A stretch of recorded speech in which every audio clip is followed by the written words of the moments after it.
It's a new era where products are smart and connected. And service isn't just about fixing things, but about delivering on promises, amazing your customers, and creating a better partnership. This new generation is armed with better technology, making innovation possible, elevating service to even greater heights. Because in this new economy, service is the difference. It defines leaders and sets them apart. And those who are prepared for the future will win. ServiceMax.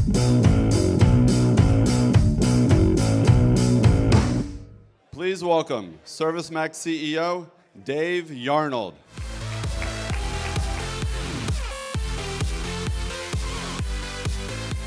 Welcome to our little party. Looks like everybody's getting started early. That's great.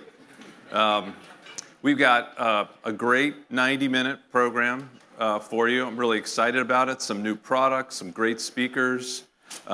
Great way to kick off Dreamforce for us and hopefully for you as well. Dreamforce is a pretty special thing for ServiceMax. And this is actually our 9th Dreamforce now. 9 Dreamforces. And we actually launched the product back in 2007 at Dreamforce. And I think about that very humble beginning, and boy, I look at the progress we've made over time as we have grown to become Salesforce's 3rd largest native ISV now out of 2,700 partners. So we are the 3rd largest, which is a big accomplishment. One, we're very proud of that and the relationship. And nearly 500 customers, 400 employees. We're doing business around the world. We have a lot of guests here today from all parts of the globe, which we're thrilled about. And you know, one thing I can say consistently is we've been dedicated to one mission, right? And that mission is the world of field service, supporting the world of service consistently, unleashing the power of service organizations globally, and recognizing the efforts of all the service teams and the service technicians around the world who literally are keeping our world running every day with their efforts. There's more than 20 million of them, and we're really proud of not only providing tools and technology to the service industry, but also elevating and recognizing the profession of service. I'm really passionate about this. There's a lot of stuff that we're going to start doing over the next couple of years to elevate not only the technology but the profession as well. So to do that, what we have created is the Connected Service Platform. We talk a lot about these components. Internally, we call them the 4 Ps. Right? So the 4 Ps, I'll go through them briefly, and then we're going to dig into them in a lot of detail going forward. But it starts with your people. Right? It starts with the folks that are getting the work done. So we believe that it's necessary to give those folks the tools they need, not only to record the work they're doing, but actually do better at their job, provide better service, do a better job for their companies.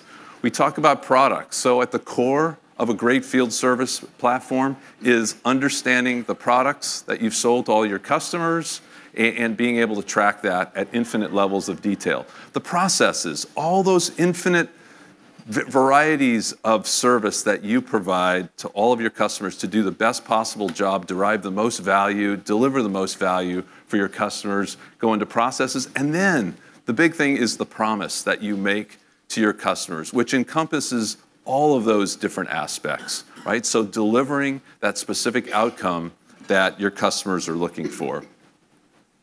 Of course, we do that all in a mobile environment, on a platform that allows you to flexibly define what data you want your techs to go out in the field with. We allow you to do that on whatever platform you want to use, whatever operating system you want to use on the mobile, and of course, the Internet of Things. Right? So connecting the physical with the digital is something that's core to our strategy. So this is the Connected Service Platform. I want to spend a little bit of time talking about Internet of Things, because that's what everybody's talking about right now, right? So IoT, our industry is amazing at taking some concept and just blowing it up in an unbelievable way. And, a year or two ago, it was big data. Before that, it was the cloud. Before that, it was social. IoT is a big deal today. And I'll tell you, I get invited to a couple of new conferences around IoT. I actually got this IoT coffee pot thing last week. How to build an IoT coffee pot. So the hype is unbelievable right now.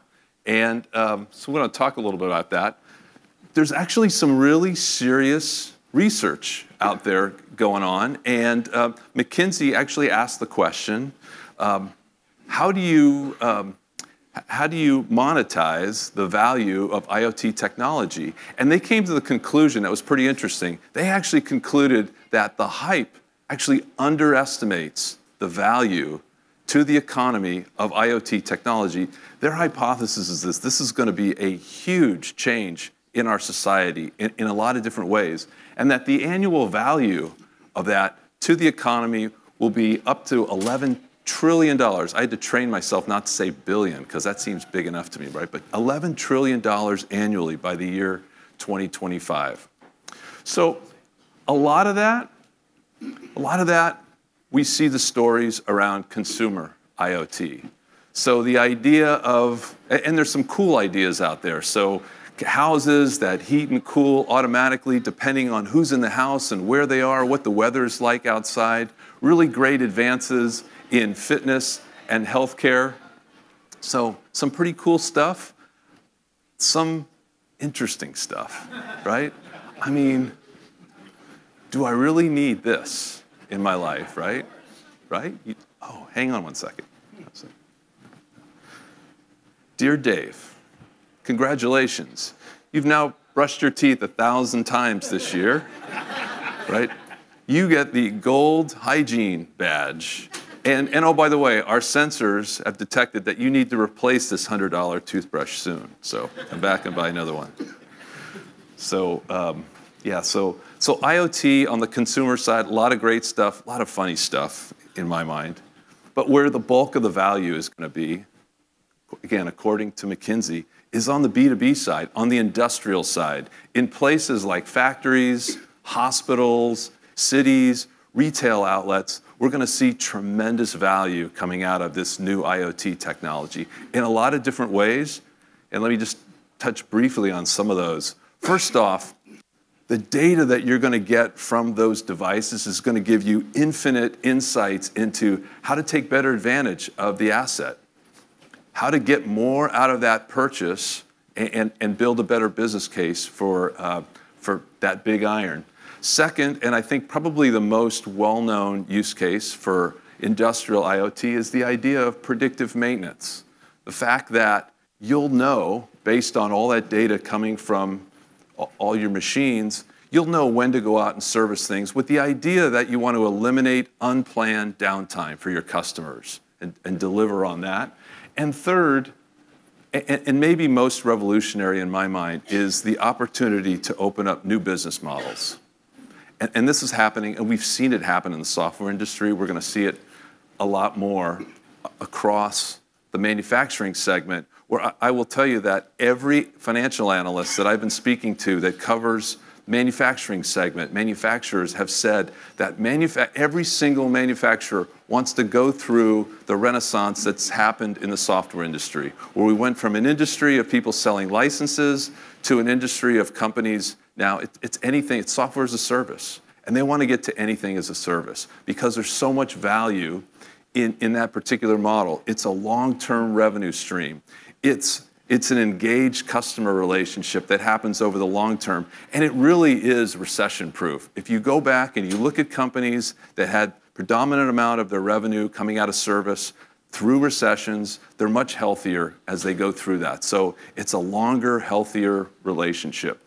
And we see a lot of great examples of this. The best one that I've seen is Rolls-Royce going to power by the hour, basically charging by the hour of uptime. And you see over time that the revenue that they get from their customers far exceeds what it would have if they just sold the aircraft engine.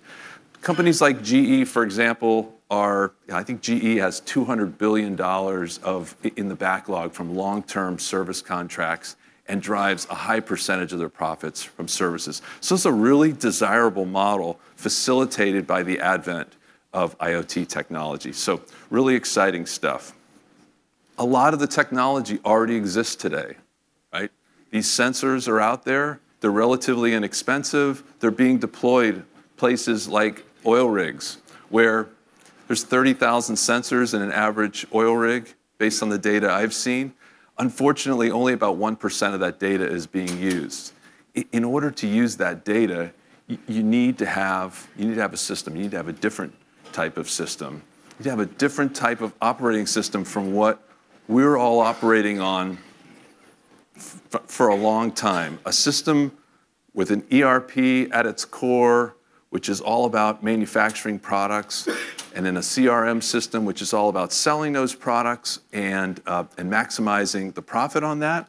And then everything that happens afterwards. There's a word that I'm becoming increasingly unfond of, which is aftermarket. Think about aftermarket, and that's kind of how service operations are described quite often. How many of your companies call service aftermarket? There's a whole trade show called Aftermarket in Europe, right? And it's all about service operations. To me, aftermarket equals afterthought, right? So you need a new system which takes this all into account. And that's something that we're very focused on. We're partnering with folks like PTC, who's here, who's a sponsor of this event, to provide the capability to access all that data, make sense of it, turn it into something actionable today. So as folks are looking at, how do I take advantage of the IoT technology and get some value out of it? Again, we are focused on providing that total solution, that connected service platform that will allow you to do that. So what we're gonna do for the next hour or so is we're actually gonna dig into the 4 Ps a little bit more and show you some new product stuff, really exciting. And to do that, I'm really happy to be able to share the stage with our co-founders, Hari and Athani, which will be a lot of fun. And at this point, it will be a lot of fun. It better be fun, right? So at this point, it's my pleasure to welcome to the stage Hari Subramanian, our co-founder and Chief Technology Officer. I have not done this before. I have talked to group of ServiceMax employees. So there is a higher level of tolerance and fear. But when I was asked to come and stand in front of a room full of field service experts and talk about how awesome we are at field service, I was really worried. So I really thought how I should kind of calibrate myself in terms of presentation style. Should I dive right into the demos and the content? So I needed some advice. So I checked with my colleagues, said, so how should I do this? I'm really concerned, I have butterflies in my stomach. And they said, don't worry, Hari, we have a bar. And it starts 30 minutes strategically before you get in. But I was still concerned. So I went to a friend, philosopher, guide that I always look to for advice, Dr. Lucy from Peanuts.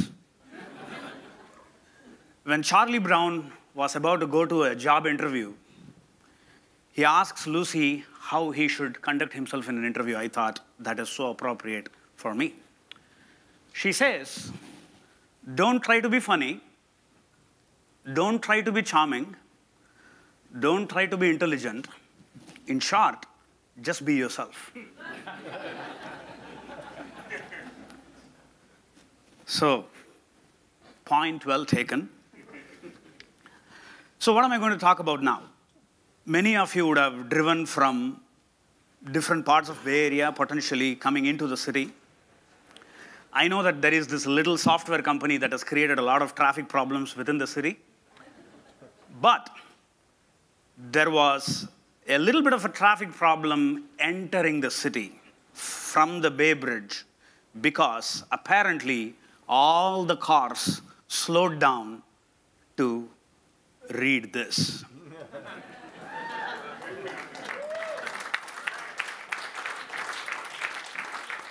There are a couple of things that stand out to me from this. First of all, I'm a big right side brain type of guy, so before reading the text and all English stuff, I started wondering whether this technician is smiling or not. Is this before the break fix or after the break fix? I call him Jack.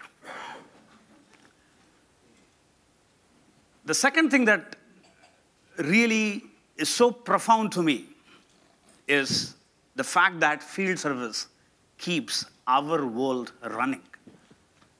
Many times I just stop and wonder, something for us to think about.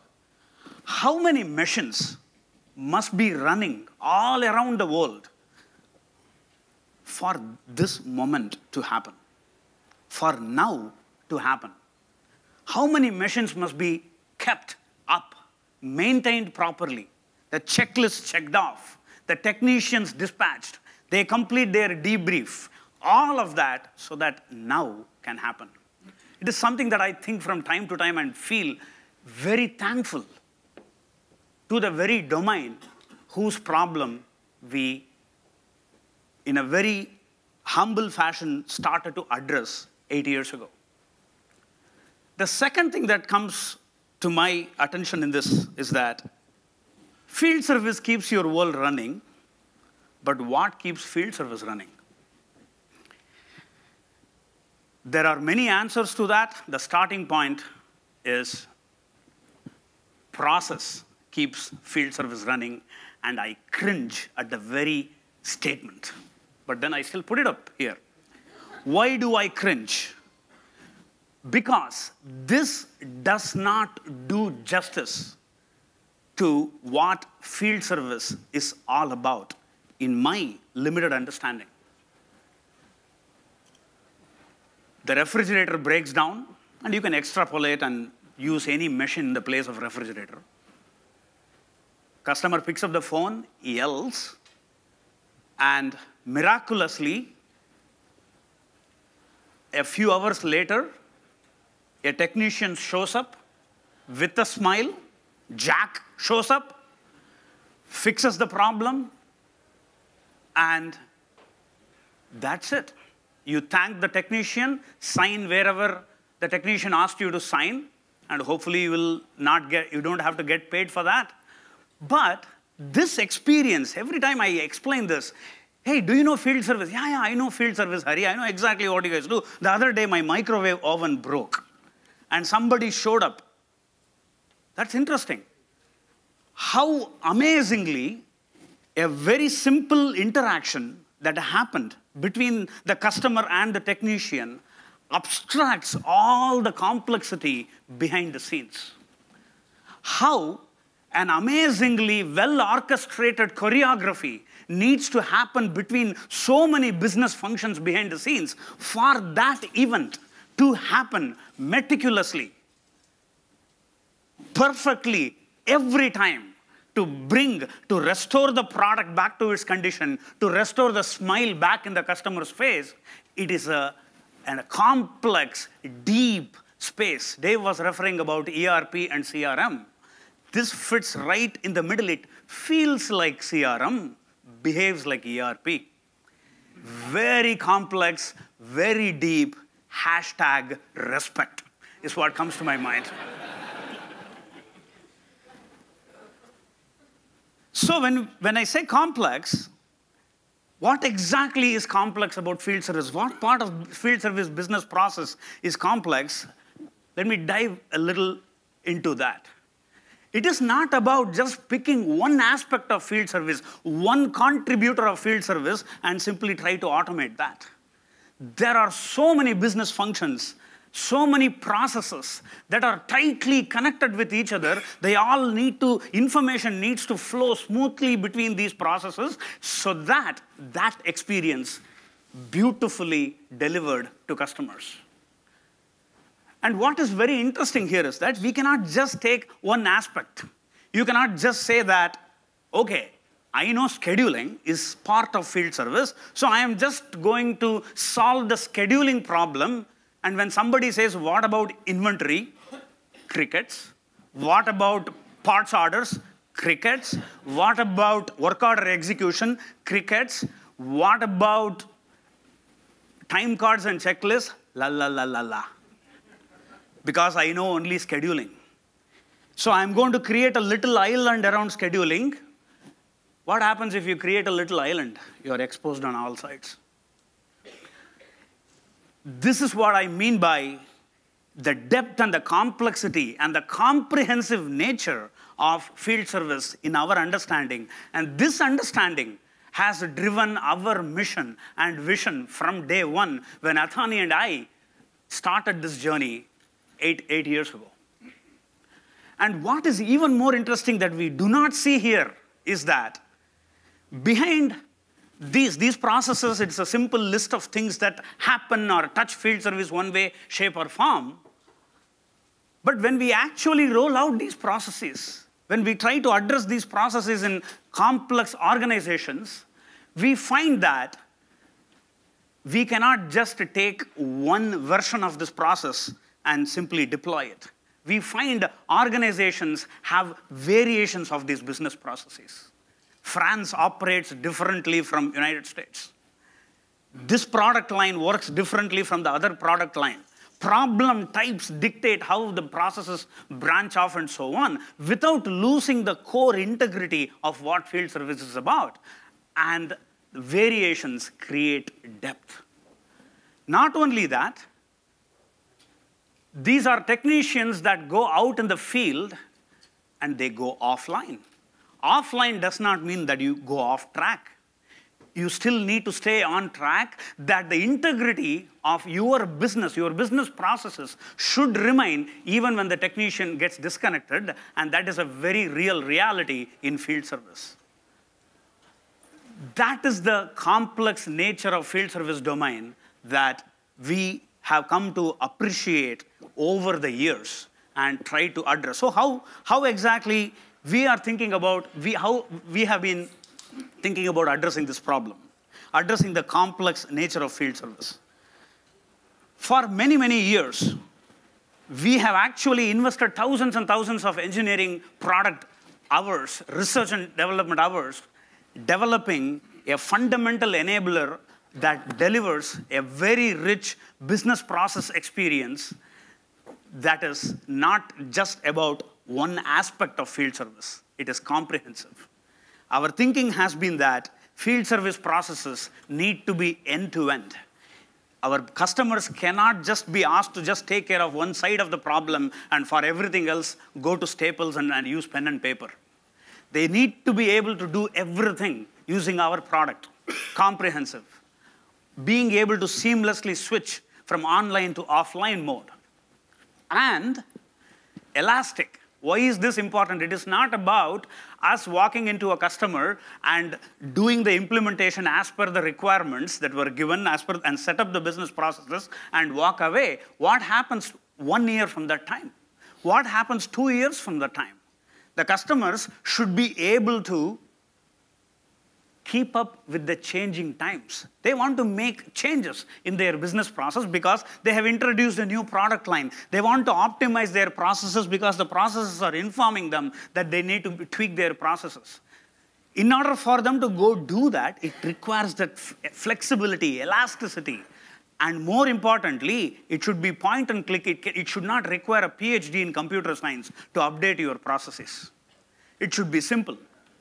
And As technology evolves, different mobile platforms come into the mix. You shouldn't have to configure this multiple times and having to deploy this multiple times. So this is the very core of how we have thought about addressing the complex and deep nature of field service. And I'm happy about where we are with this today, but very excited about where we are actually taking this. We keep enhancing and extending the core service flow capabilities in our product. And every time I think about the roadmap, my sleep hours reduce just dramatically. I'm just thinking, oh my God, we have to do that. And then start writing things down. It is so exciting about the possibilities, about the way we can impact the productivity of our users, impact the flexibility, impact the customer experience that we want to deliver and so on. Very, very exciting. We keep updating new capabilities. We just rolled out timesheet management and a rich elastic checklist management capabilities and so on, and we continue to enrich it. But then, is that enough? Yes, Service Flow Manager, the Service Flow capabilities in ServiceMax are really, really powerful, but is that enough? What has happened, what is really exciting to me is that in the last 8 years or so, as we have started to serve our customers have introduced us to many technology innovations that are happening around the ServiceMax platform.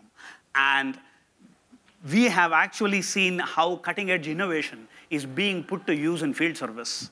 And we find ourselves to be very fortunate to have this front row seat to this spectacular show that is happening in field service, with all the technologies coming and actually impacting things in a very positive way, from payment processing to interactive, clickable parts, catalogs, and all kinds of exciting stuff that is going on. So our goal is not just simply be the one source of solutions for all the problems and everything that field service touches within the organizations and outside. We want to marry the customer needs that happen inside and outside ServiceMax with our commitment to bring the best of breed technologies and solutions to all of you. And that has led to the creation of the ServiceMax Marketplace. I'm super excited about it. When we launched this with 25 founding partners, and we have had very, very healthy growth in the ServiceMax Marketplace, the number of certified partners that have come on board. What is really exciting to me, I know that me in my role as CTO, trying to talk about getting excited about technology is like a kid espousing the virtues of candy. And this is something that I get excited. I mean, if you want, you can try it, not now, later. I do this. I go to news.google.com and go to the technology section. And I start almost drooling, just looking at all the news articles, because I see that 8 out of the top 10 articles on any day, I can find, without having to stretch my imagination, I can find tangible use cases in field service.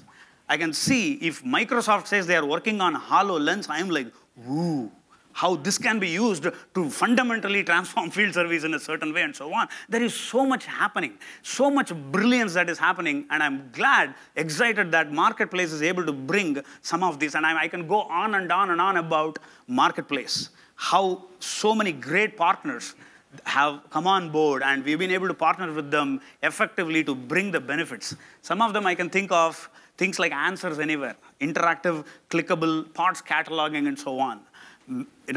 Map anything, geographic context to field service activities. Many, many such things. We have ThingWorks that brings Mission Cloud brings Mission View to ServiceMax. I can go on and on and on and list all these amazingly great partners that have helped us, our story, to be more effective to customers like you. But to give a specific example, I would like to bring on stage one of the partners that have recently come on board to our marketplace, Entitle. And I invite the CEO of Entitle, Vivek Joshi, to come on stage to talk about this. Thanks, Harry. Vivek, Good to meet you. Good to see you. Vivek, thank you so much for accepting to be with us today. I'm going to ask you a couple of questions. So you just saw how excited I am about Marketplace, right? Hard act to follow. So can you share your sense of excitement about ServiceMax Marketplace and what it means to you? Sure. You know, I've been a service practitioner like many of you for almost 2 decades now, and I have to tell you that until you guys came along, until Tanya and you started this company and developed the magic you have been doing so, it was really, really hard to be in services and actually run an effective business. And then I saw what you've done. I think you're doing a fantastic job in optimizing field service, and you're clearly the undisputed leader in that field.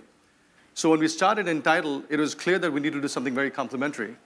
And one of the biggest things that occurred to me during the last 2 decades as I lived services and I talked to my peers in services is that the common refrain always used to be, what do I do at the service call? What do I do to enhance the service call when I get to site, right? And so therefore, we developed a complementary technology that allows you to create a new opportunity at the service site. And that's why we chose to create a partnership with you guys, because as a leader, there's nothing more beneficial than being complementary to you. Fantastic. Thank you. Thank you so much for explaining that. You saw the theme is connected service experience. So can you share how Entitled brings about and contributes to the connected service experience that we envision? Sure. A connected service experience is really one of the biggest things we're all working towards. But in the interim, while a huge portion of the world's fleet of machines of things is not quite connected the way we'd like to, we've found a way to take the data that exists today in companies' ERP systems, CRM systems, service systems, and find a way to make sense of that to identify new opportunities to create what we call our 3 Ps of service, which is predictive, proactive, and therefore preemptive, right? So when you take this data, make sense of it, we can preempt service incidents, because I can tell you one fact, one statistic, 100% of our friends, customers here hate service interruptions, especially unplanned service interruptions.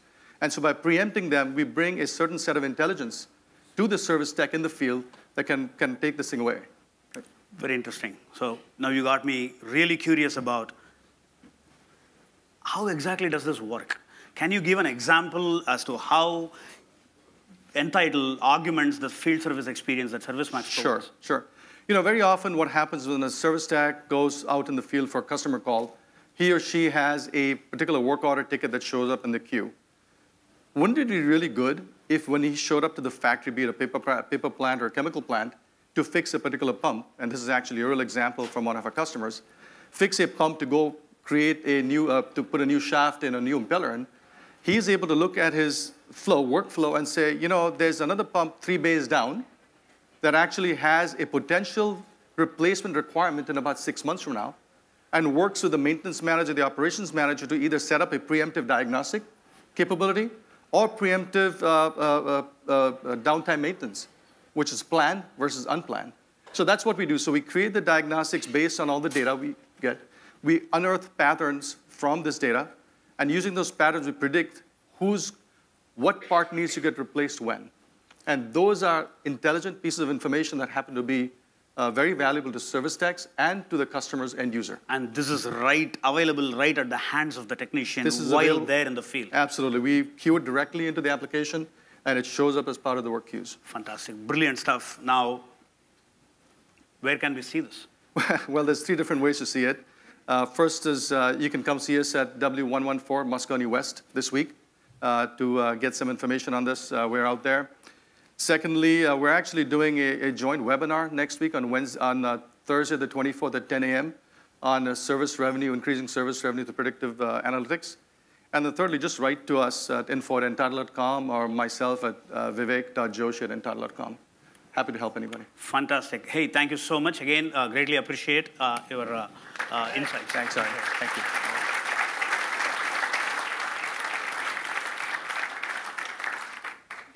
Jack is back. If you see long enough, I think he may be smiling.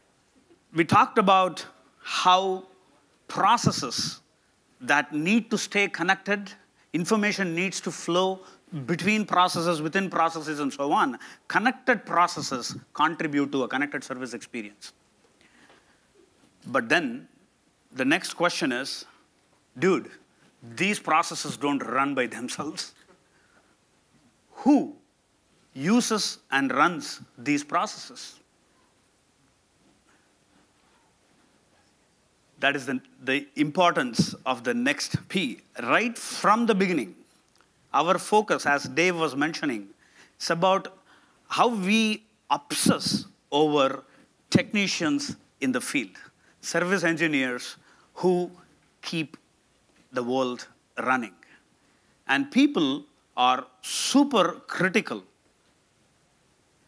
But having said that, I recall a conversation that I had with the CEO of a large worldwide enterprise that has thousands of technicians. So I asked him, Mike, besides having to listen to my exotic accent, what is your #1 problem in service? And I was thinking that he's going to say, dude, you nerds in technology, you keep inventing new stuff, attaching sensors. Now my job is to convert sensors to sense. I thought he's going to blame it all on me, technology, right? But what he responded with was insightful and set us thinking.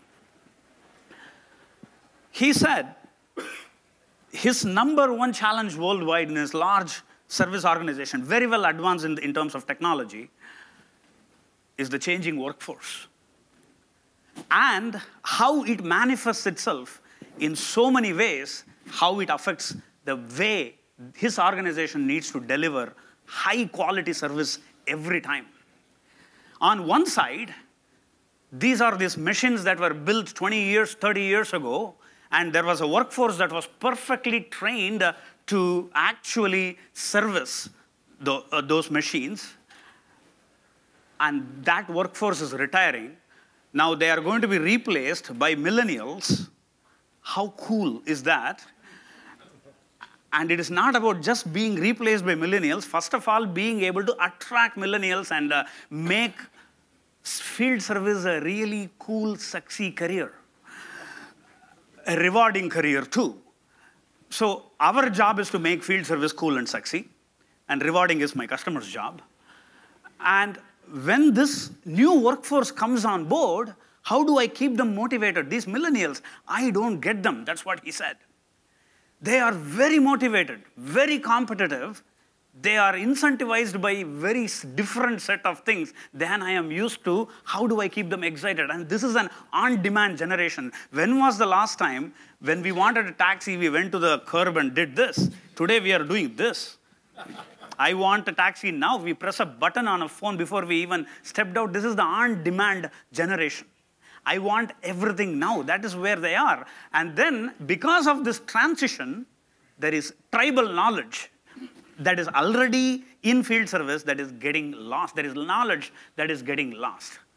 So does that have to be the case? Don't we have to embrace this future that is ahead of us?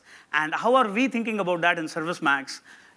Technology allows us to actually stay on top of this game. And I'm super excited to share with you a sneak peek of a product that we have put together, created, ServiceMax Pulse.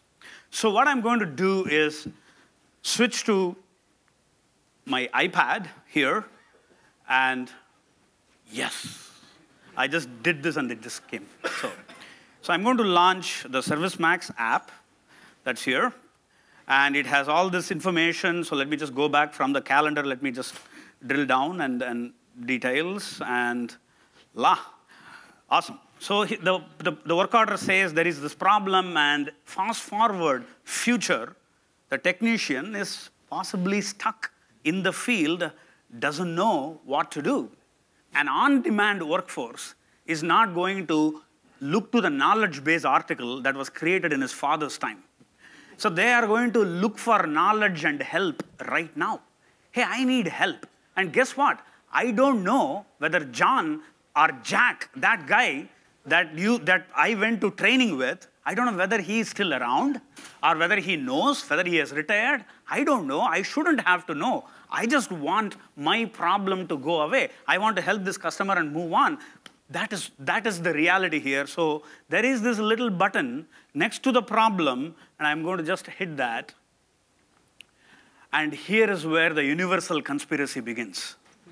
So the universe needs to come together to help this technician that is in trouble. It's kind of like the damsel in distress, but technician in trouble. So let me just quickly highlight a few things on the screen. There are 3 orbits. At this point, the work order and the technician that the work order the technician is working on, that is the center of the universe. This problem needs to be solved right now. It needs to go away. The first orbit is about Pulse, the app engine, figuring out who has solved a similar problem recently and who is available. And somebody is blinking. I'll come to you. Wait, Mike. And then the second orbit talks about people, other people in the organization, product design engineers, dispatchers, that may have some insights about problems like this in the past. And then there are knowledge articles, other similar resolution experiences that may have happened that are further away from the technician. So I'm looking at this and say, okay, Mike is blinking, and let me see whether I can drill down on Mike and see why it is blinking. And it says, dude, you have to call this guy. He's available, and there is a video call opportunity. I don't know why these large conferences happen. There you go. Yo, Mike. Hey, how are you? Does my hair look pretty? Hey, I have a little problem here, and I'm going to turn the camera onto this product, and I'm kind of stuck. Can you just tell me why this is happening? I'd love to help. Oh, that unit. That's the EX72. I think I know exactly what the problem is. You have to reinitialize it. Okay. Here's my suggestion. So I reinitialize it here? Here, go into the menu there. Absolutely. And you need to enter a code. Let me send the code to you. Okay. Oh, there is a code. There you go. You have the code now. All right. So I think this will solve the problem. So from now on, I should call you Magic Mike. Absolutely. Awesome. So now I want to highlight a few things that just happened. I did not know that Mike was available. I shouldn't have to know. I did not care where Mike is. His geography didn't matter. I just had to solve this problem that I have not seen before, that I was not trained for.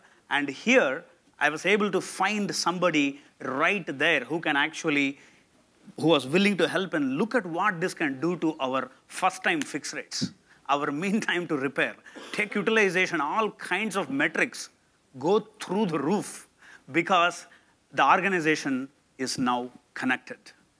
Not only that, now a couple of other things happened. Mike actually was able to annotate my video while the conversation was going on, saying, that is the problem. And he was able to send a text message to me saying, this is exactly the configuration setting that you use. And here is what is even more interesting. Now, this happened. This happens in field service all the time. People are talking all the time. But that is what creates tribal knowledge and job security for people.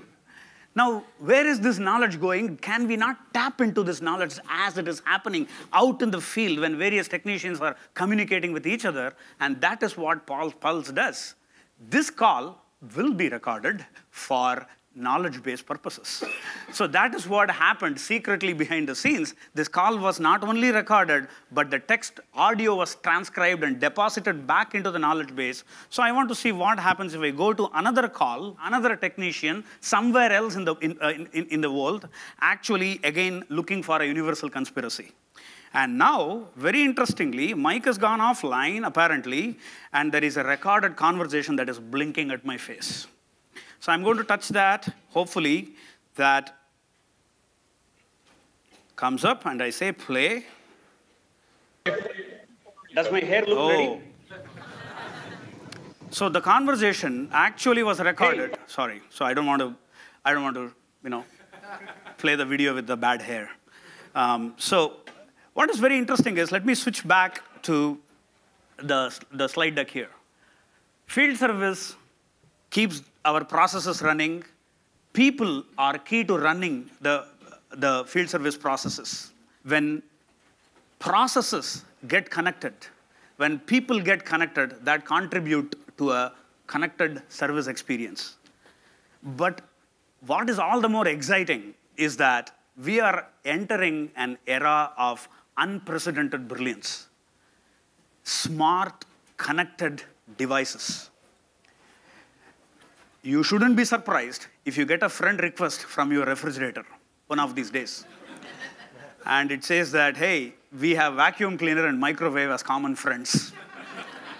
So this is we are living in a very interesting times. As those of us participating in the field service movement, if I may call that, those of us in field service nation, we have this front row seat to the spectacular show that is going to unfold in front of us. Internet of Things is going to change our life the way as we know it.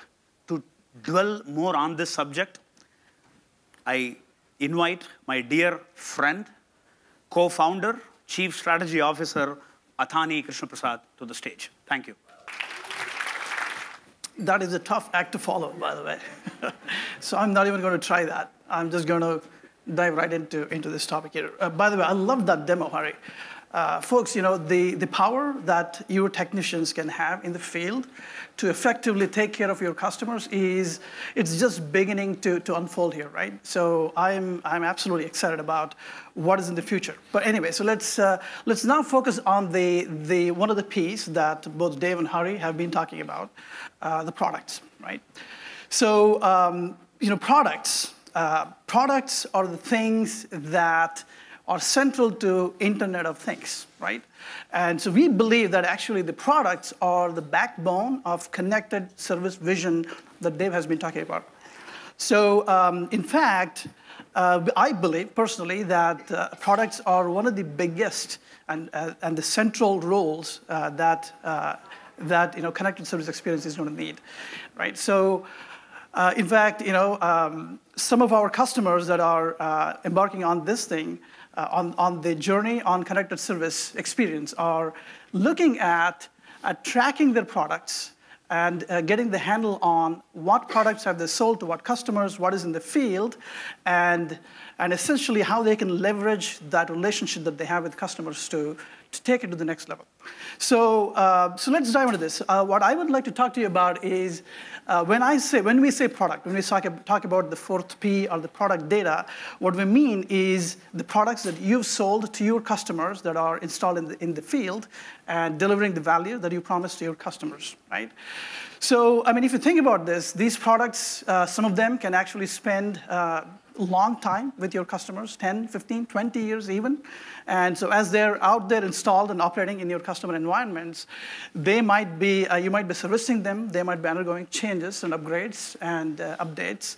And so unless you actually keep a track of all of that information, your installed product data in its entire complexity, knowing its configuration, knowing its changes, knowing the service history, and what your customers are doing with your products, how can you really take care of your customers over such a long period of time, right? And how can you understand what your customers want from these products, understand those needs, and service them? So it's very important. And over a period of time, what happens is, as your customers use your products, there may be, it's a long period of time where you have the opportunity to deliver additional value to your customers through upsells and cross-sells and upgrades and potentially rolling out new services. So in order for you to get into, tap into that potential of growing your service business, you need to have a handle on of your product data, installed product data in its entirety, right? So if you do not actually have access to this product data, then potentially all of this potential of growing your service revenue and servicing your customers, taking care of them, keeping them with you might disappear, right? And worse yet, actually your competitors may get in there and start to build a relationship with your customers. So that's why having a handle on your installed product data is absolutely essential. We also believe that getting a grip on your installed product data is essential for it to start to move from a reactive service to a proactive and ultimately predictive service model, right? So let's think about this. So let's assume that you slap some connectors, some sensors on your products, and you start collecting all of the data coming into your machine cloud. Now, it's the product data. It's the understanding of what is installed at what customer site, what your customers are doing with it, what configuration changes may have happened recently, right? And what else is installed alongside these products at your customer site. That is what gives you context to be able to understand and make sense of the machine data coming in. With that, you can potentially even analyze and predict the next failure that might happen at your customer site and essentially deploy a predictive, proactive service model, right?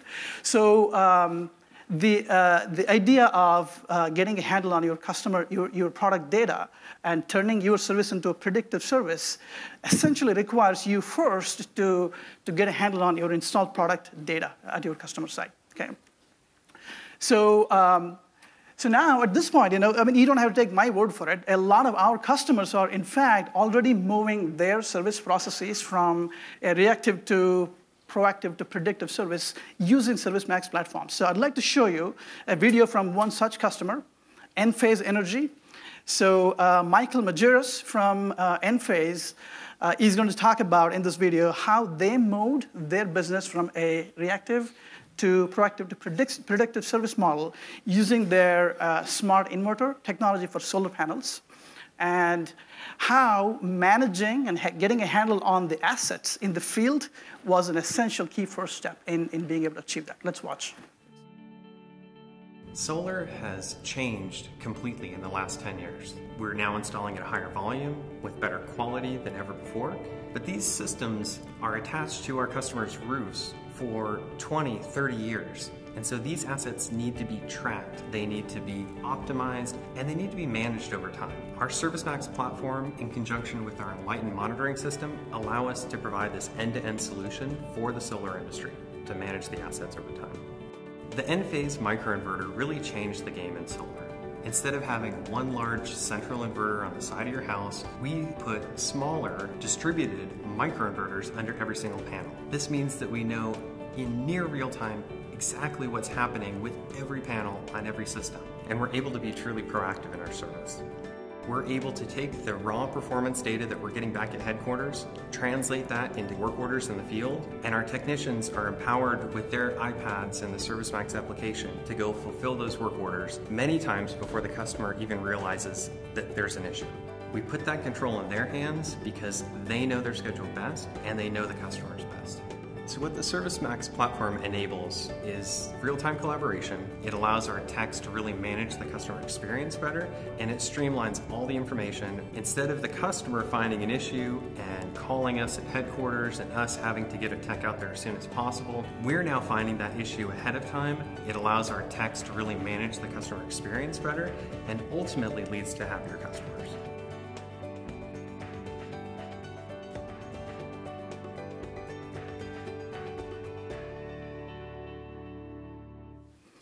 All right, so as you can see, the data coming from the smart inverters for Enphase is practically guiding them across all of their service processes and helping them transform from a reactive to proactive service, right? His products, Michael's products, are practically telling them everything they need to know to take care of their customers and service them better, okay? And so knowing what is out in the field, who has it, where are they, is absolutely essential for them to be able to do this for their business. Now, unfortunately, folks, for many manufacturers, distributors, and services across the world, having a handle on this accurate, comprehensive data about their products out in the field is hard. It's challenging to manage. In fact, what happens is, as some of you have seen, I'm sure I've seen my fair share of this, in my association with service businesses is that the product data gets striped across, siloed, fragmented across multiple siloed systems. And then as these products are out in the field a long time, and as you're maintaining them, upgrading them, and touching them, and changing them, the data that you have in your systems becomes more and more obsolete, right? So the data problem becomes more aggravated. So what that does, what can that do to your service business? I'm sure many of you have experienced this. Your technician shows up for a service call and sees that this product is not what they expected to service, or that the configuration is different, so it's not quite what they expected to go service. Maybe the part they're carrying to go replace is not the right part because it's not the product that they expected. So essentially what it does is it makes your service business very inefficient, and it also makes your customers unhappy, right? So what if we can change that? What if you can change that for your own businesses? What if you can deliver accurate, comprehensive, up-to-the-minute information in the hands of your technicians, your managers, your service personnel? What if you can deliver diagnostics and performance information real-time into the hands of your technicians in the field? What would that do to your business? Will that really change the game for you in the service? Will that help you differentiate from your customers? Well, so folks, I am thrilled to showcase Product IQ. Product IQ is a product that we talked to you about, we introduced to you earlier this year in our Maximize event. And Product IQ is our newest mobile app that is part of the ServiceMax suite now. So what it is that it is a digital window into your product data. It actually gives accurate, comprehensive data, product data, along with service history, configuration changes, all of the customer usage context, right into the hands of your technicians, your managers, anybody in your service organization. It is, as you can see, it's a mobile app. It's very easy to use. Problem with install product data is that it's complex to consume. So we really solved that problem with Product IQ. So with this, your techs in the field can really understand exactly what's out there, how to service it, how to take care of your customers. Okay. So at this point, I'd like to invite up on stage Amit Jain. Amit is one of our directors of product management. He's going to show us the new exciting product, Product IQ.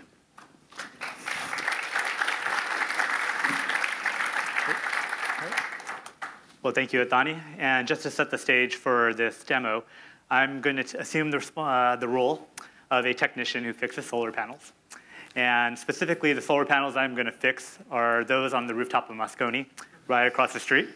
So with that, I'll dive into the iPad right now, into Product IQ.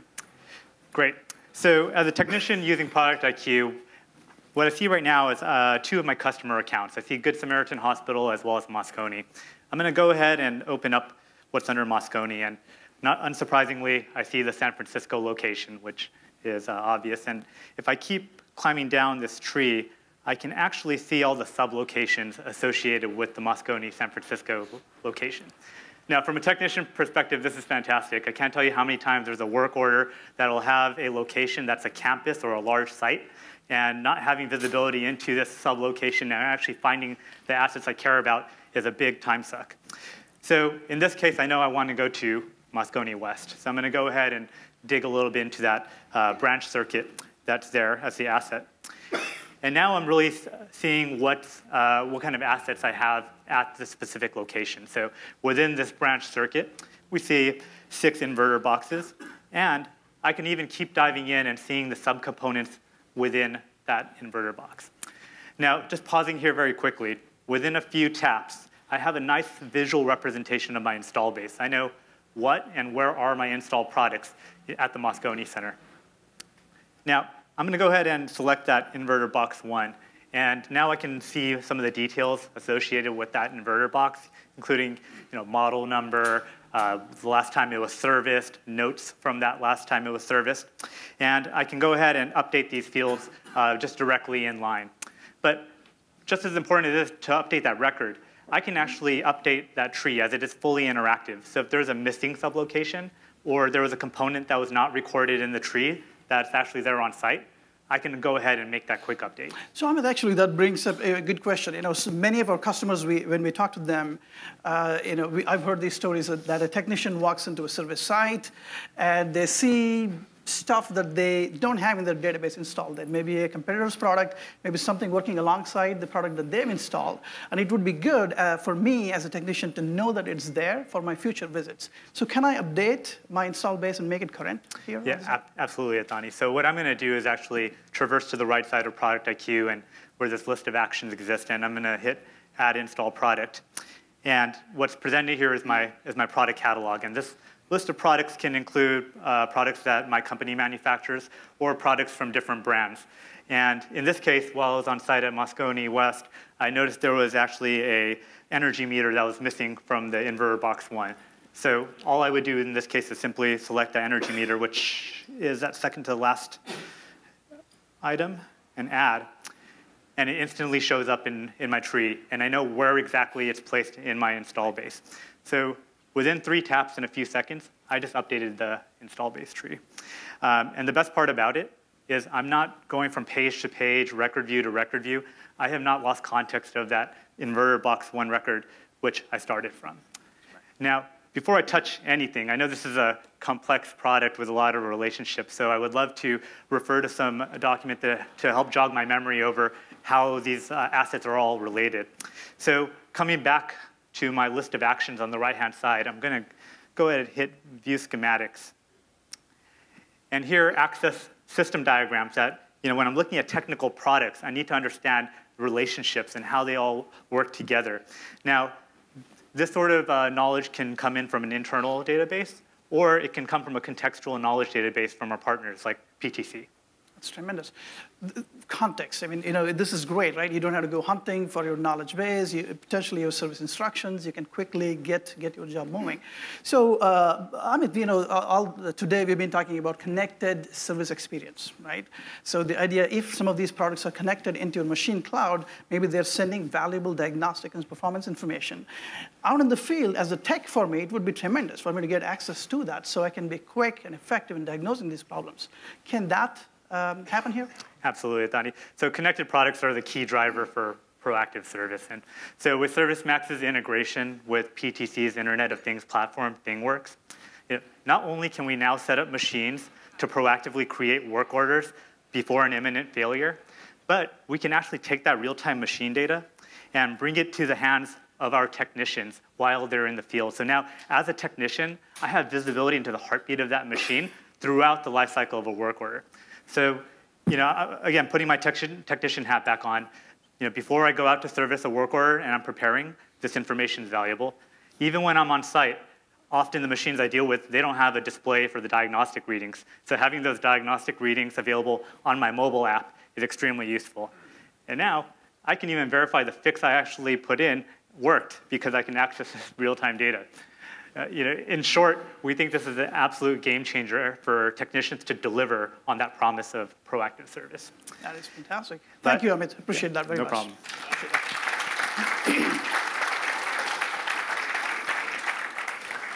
So that's a great demo. Thank you for helping us with that, Amit. So folks, we are so excited about this product. We believe that it's a game changer. This is a powerful tool in the hands of your technicians, your managers, anybody that's taking care of your customers to understand the context of what is out there, how it's being used, what's being done to it, so you can be responsive to your customers and change your game. In fact, combined with PTC's ThingWorks technology, this product can really help you move along to a connected service vision in your own organizations. In fact, with that, a lot of interesting opportunities open up. You can truly roll out new kinds of services, move your service from reactive to proactive to predictive, as well as even identify opportunities in your customer community to serve them better, right?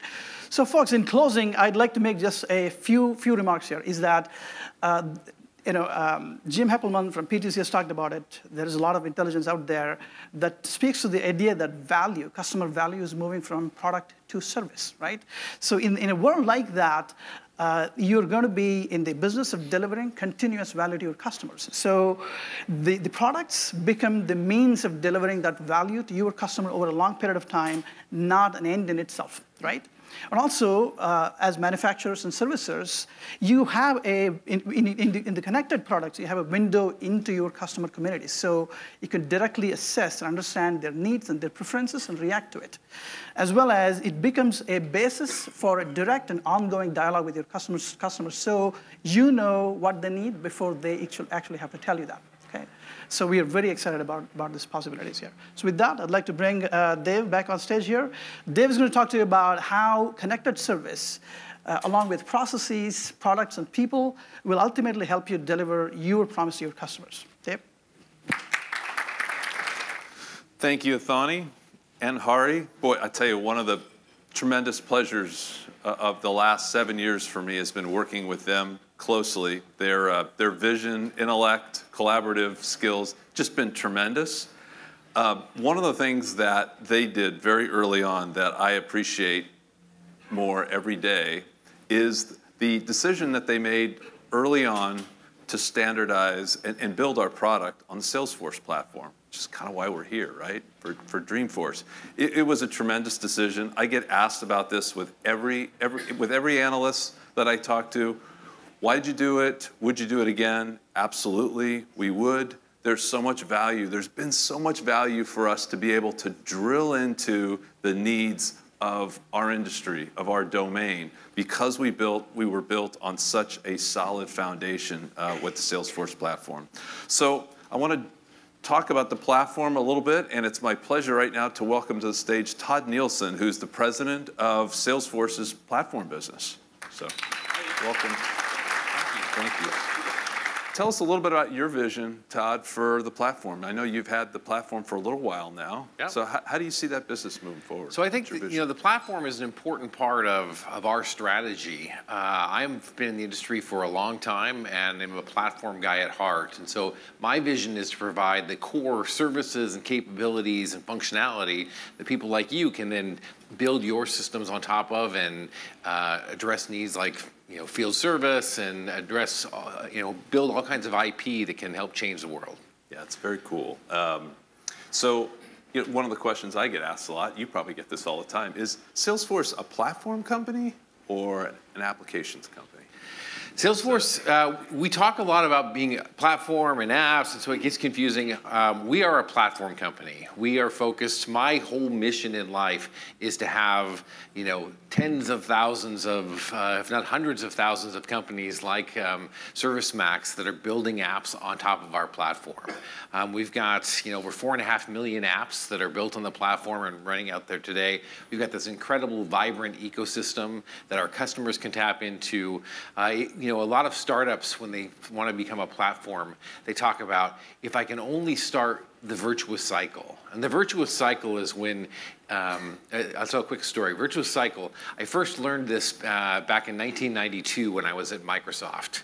And we convinced Bill Gates that for every copy of Visual Basic that we sold, we would sell 17 copies of Windows. And at first he was like, what? And we said, no, the idea is if someone builds a Windows app in Visual Basic, they'll have the application out there, let's see, it's cool. People will say, I want to run that app. And at the time, they'd have to buy Windows. As more people would buy Windows apps, then more developers would say, well, I want to build an app on that thing to take advantage of it. And you create this virtuous cycle. And so Salesforce is at this amazing point now where we have the virtuous cycle. We've got a tremendous number of apps and ISVs and services and customers all built on the platform. And so our job now is just to continue to add services and let you guys fly and be free and do amazing things. Awesome. So you've got thousands of partners now. I'd love to kind of understand, if you look at your top 10 partners, of which we are one, what do we mean to your business specifically? Right? You are definitely one, my friend. Yes, thank you. From my perspective as the platform guy, my job is to help you be successful. And so part of the reason I'm here is to say we love ServiceMax. The platform is focused on supporting you guys, and whatever you need to be successful, we're going to provide from a platform perspective. In some cases, Salesforce is going to have apps in that space, and the apps side of the house may compete with you in the marketplace or may say other things, and it's an open, free market. But as a platform, my job and my focus is to enable you to be successful, and everyone wants to build on it to be successful, and that's what we're here for. So we've loved the platform over the years. There's always new stuff being added. So it's Dreamforce. What's new in your business that you're announcing this week, if you want to share that? Real briefly, a lot of exciting things are happening. One, our platform we're pulling together into kind of one unified offering that we're going to be calling App Cloud. And we've got a number of different components. We've got Force, as many of you know. Heroku is now going to be an integrated part of our App Cloud offering. We announced an IoT offering, so there's some core services. So in addition to the great work you've done with PTC, you can do some great work with our Thunder offering. And so I'm really excited about how the platform is going to continue to evolve and provide services so people can build really cool, exciting apps like ServiceMax. Well, Todd, thank you. It's a pleasure working with you Thanks, and with Dave. Salesforce. Great. Thank you.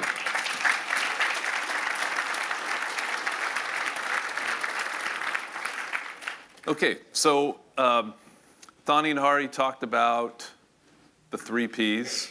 I want to touch on the 4th P, which is promises, which brings us all together. And there's an art to that, and there's an art to explaining that. And I'm going to use the solar example. We've used that a couple of times here. But I'm a solar customer. I have Sungevity as my solar provider, and they actually use Enphase inverters, right? So when I went to buy solar, I didn't go to buy components. What I wanted and what was promised to me was that I would get solar power and my PG&E bill would go down by a substantial amount every month. That was the promise. I bought into it. I signed a 20-year agreement with Sungevity to fulfill that promise to me. And I'm thrilled with it, right? That's a long-term relationship that I'm going to have. And I think every business would love to have that type of relationship with its customers, where I know that I'm going to get that reduction on my PG&E bill every month, and that if anything happens to interrupt that, the Sungevity guys are going to be there on site, and by the way, that's all happening via IoT-type connectivity that Athani described. So as I look at how the world is changing on the manufacturing side, there's one company that, in my eyes, has been doing this for many, many years, has been focusing on service in connection with products and technology, and focused on delivering outcomes to their customers and just doing it in a spectacular way for decades now. And they're a tremendous customer and partner of ours. And at this point, I'd like to welcome Vince Campisi, the CIO of GE Software, to come and join me on stage.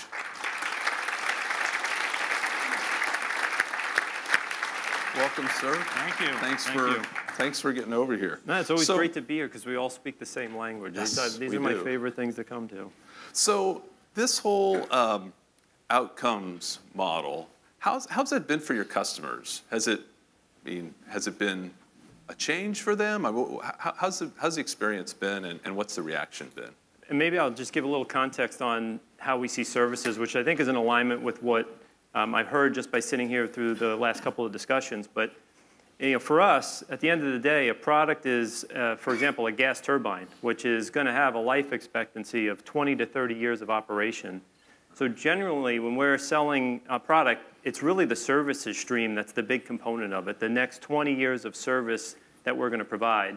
And by virtue of that, we've been, to some degree, in the outcomes business. It's been promising the efficiency of the gas turbine, the availability of it, but it's generally been very focused on that specific asset and our ability to make promises around the outcomes of that asset.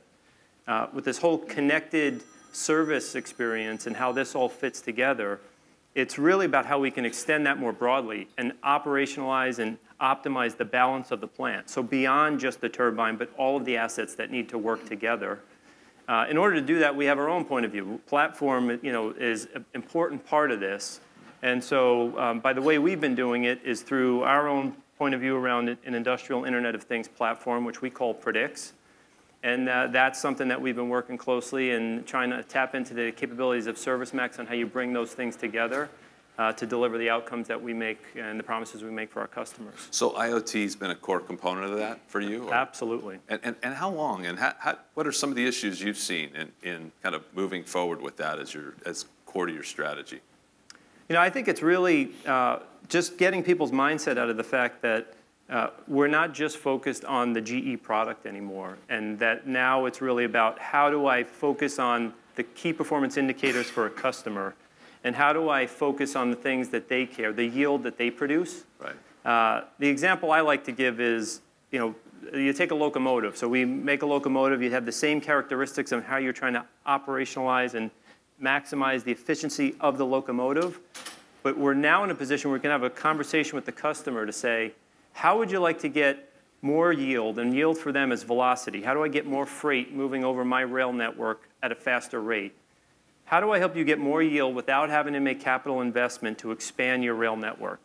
If I can optimize the efficiency on how you move that freight across and get you 1 extra mile per hour, that's a $200 million a year saving for you, Mr. Customer.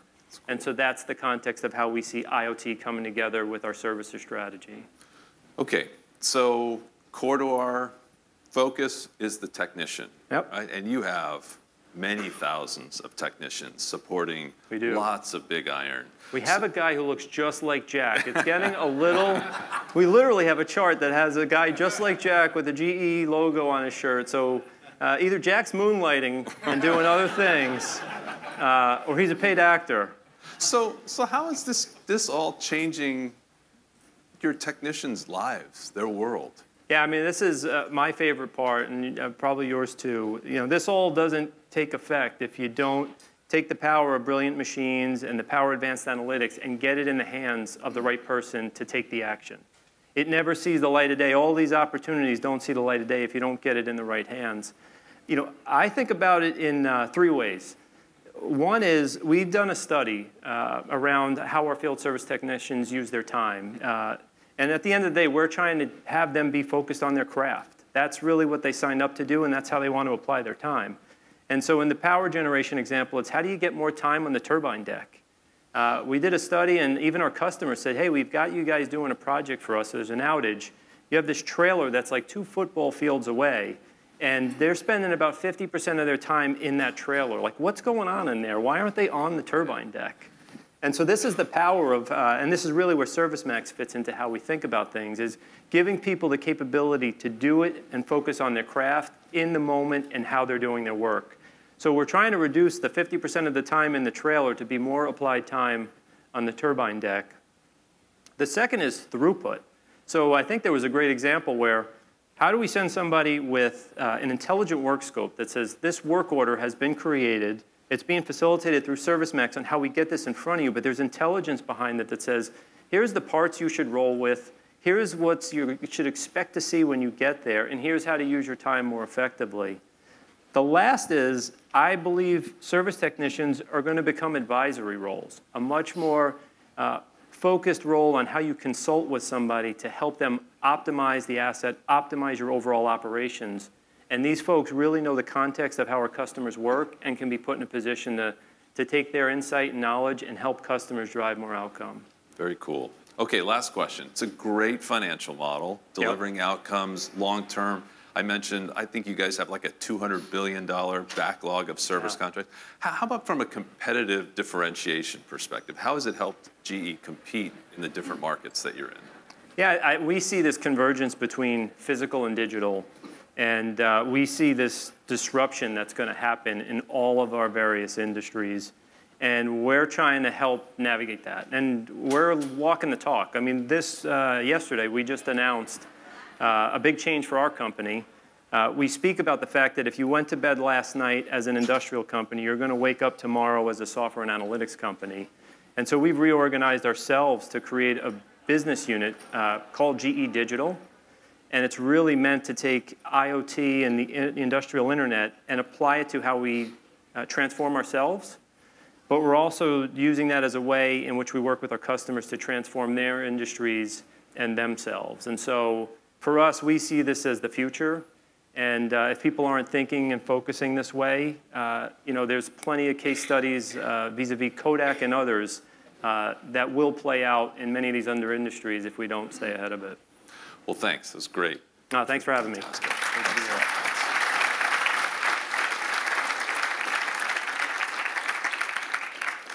I once had a competitor CEO call me and say, "You've got the coolest job in this industry." And I agree, working with great technology, just having all this open field, all this value that we can create, working with terrific customers like GE, it's humbling and it's wonderful to see the progression over the last 9 Dreamforces. Our message, again, is that connected service is something that we're very focused on. We think the industry is pulling all of us there. The technology is there. The business model is very desirable. And we're here to help you all get ready for that. And we are enthusiastic, fired up about getting you there. And, appreciate you all being here to talk about the connected service platform. We're all going to be here, the leadership team, for the party. So thanks for coming. We're happy to dig into more detail on this. Before I let you go, I want to thank our sponsors. Thank you so much for your sponsorship and our wonderful speakers who have really brought this whole experience to light. So again, thank you all for being here and really appreciate it and enjoy the party.